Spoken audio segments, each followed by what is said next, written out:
அனைவருக்கும் வணக்கம். நலமுடன் நான் உங்கள் கிராமத்து தோழி. இவ்வுலகில் அனைவரும் நலமுடன் இருக்க பிரபஞ்சத்திற்கு கோடான கோடி நன்றிகள் பல. இட்லி மாவு இருந்ததுன்னா சாயங்கால நேரத்தில் குழந்தைங்களுக்கு இது மாதிரி செஞ்சு கொடுங்க. சீக்கிரமாக செஞ்சிடலாம், ரொம்பவும் நேரம் எடுத்துக்காது. காலையில் பிரேக்ஃபாஸ்ட்டாகவும் செஞ்சு கொடுக்கலாம். எப்படின்னா செஞ்சு கொடுத்து குழந்தைங்களுக்கு சாப்பிட வைக்கிறத விட இதை மாதிரிலாம் செஞ்சு கொடுங்க. குழந்தைங்க நல்லா விரும்பி சாப்பிடுவாங்க. வானல் வச்சுக்கலாம். 1.5 ஸ்பூன் அளவுக்கு எண்ணெய் விட்டுருக்க. இட்லி மாவு இதில் சேர்த்துக்கலாம். 1.5 கரண்டி அளவுக்கு சேர்த்துக்கலாம். கொஞ்சம் நல்லா பன் தோசை மாதிரி தடிமலாகவே இருந்தாலே நல்லா சுவையாக சூப்பராக இருக்கும். ரொம்பவும் தடியாக போட்டுறாதீங்க, மாவு உள்ளே வெந்து வரணும். கம்மியான தீயிலே வச்சுட்டு செய்யலாம். இதை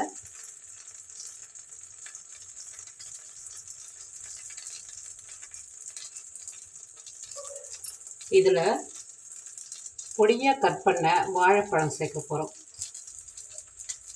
இப்படிலாம் செஞ்சு கொடுத்தா எந்த குழந்தையுமே வேணான்னு சொல்ல மாட்டாங்க. டிஃப்ரெண்ட்டாக இருக்குதுன்னு சொல்லிட்டு சாப்பிட்டுடுவாங்க. நல்லா ஆனால் சுவையாகவும் இருக்கும். சேர்த்துக்கலாம். ஒரு 2 வாழைப்பழம் இருந்தால் கூட செஞ்சு கொடுக்கலாம். வாழைப்பழம் சேர்த்துருக்கேன். இதுக்கு மேலே வெல்லம் சேர்த்துக்கலாம். நீங்கள் பொடியாக இதை மாதிரி கட் பண்ணி வச்சுக்கிட்டு இந்த வெல்லத்தை லேசாக இது மேலே தூவி விட்டுக்கலாம்.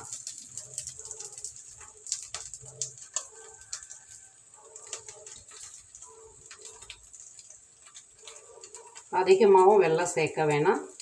வாழைப்பழமும் இனிப்பு தான், ஓரளவுக்கு இனிப்பு சேர்த்தோம்னா போதும். இதுக்கு மேலே துருவிய தேங்காய் 1 ஸ்பூன் அளவுக்கு எடுத்து மேலே தூவி விட்டுக்கலாம்.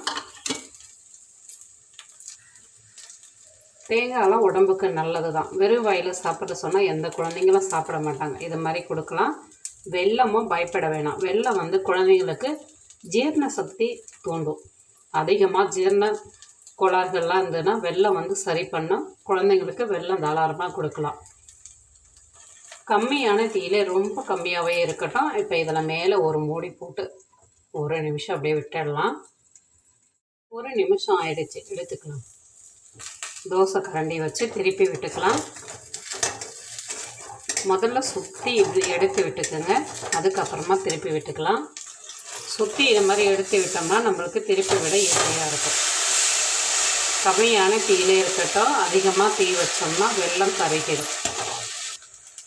இதில் ஒரு 1/2 ஸ்பூன் மறுபடியும் எண்ணெய் விட்டுக்கலாம். உங்களுக்கு எண்ணெய் வேணாம், நெய் வேணுன்னா கூட குழந்தைங்களுக்கு கொடுக்கறதுக்கு நெய் சேர்த்துக்கலாம். ஒரு 2 நிமிஷத்துக்கு நம்ம வேக விட்டுட்டு எடுத்துக்கலாம். மறுபடியும் போட்டுருக்க. உங்களுக்கு வானலில் திருப்பி விட வாட்டை வரலைன்னா நீங்கள் தோசை கல்லில் வச்சு கூட போட்டுக்கலாம். ஏன்னா சில பேருக்கு வானலில் போட்டோம்னா திருப்பி விடும்போது மடிச்சிக்கிட்டு போவோம். அதனால் நீங்கள் தோசை கல்லே வச்சு கூட மாவு கொஞ்சம் தடியாக ஊற்றி போட்டுக்கலாம். சூப்பரான வாழைப்பழ பன் தோசை ரெடி ஆகிடுச்சு. நல்லா பன்னு மாதிரி நல்லாயிருக்கும், மெதுன்னு. திருப்பி போட்டு எடுக்கும்போது தான் வெல்லம் கொஞ்சம் போய் ஒட்டிக்கும். ஆனால் எடுத்து நம்ம ஆற வச்சிட்டோம்னா நல்லா சூப்பராக சுவையாக இருக்கும். இதை மாதிரி ஒன்று போட்டு கொடுத்தாலே குழந்தைங்க நல்லா விரும்பி சாப்பிடுவாங்க.